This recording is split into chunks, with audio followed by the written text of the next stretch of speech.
खबर देते चले गुजरांवाला से इमरान खान पर फायरिंग के हमले की एफआईआर के इंदिराज से मुताल्लिक फ्रीकैन में डेडलॉक बरकरार है।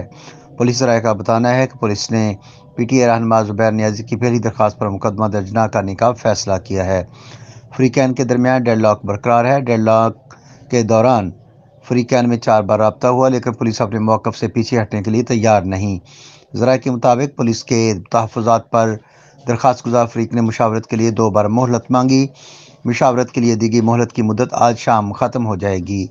पुलिस ज़राए का कहना है कि पुलिस ने मज़ीद ताख़ीर की सूरत में अगले लाएअमल की तैयारी भी शुरू कर दी है, जिसमें मज़ीद ताख़ीर हुई तो मुकदमा रियासत की मुद्दत में दर्ज किया जाएगा। ज़राए का कहना है कि मुकदमा दर्ज करने के लिए लीगल ब्रांच पंजाब पुलिस ने कानूनी माहिरीन से मुशावरत का अमल भी शुरू कर दिया है।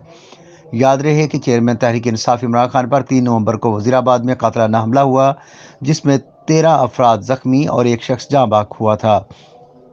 ताहम वाक़े की एफआईआर ताहाल दर्ज नहीं हो सकी है। ज़रा के मुताबिक एफआईआर के दराज के मामले में वज़ीर आला पंजाब और इमरान खान के दरमियान इख्तलाफात मौजूद हैं। परवेज़ इलाही मामले पर कानून के मुताबिक कार्रवाई करना चाहते हैं, जबकि इमरान खान अपनी ख्वाहिश के मुताबिक एफआईआर दर्ज करवाना चाहते हैं।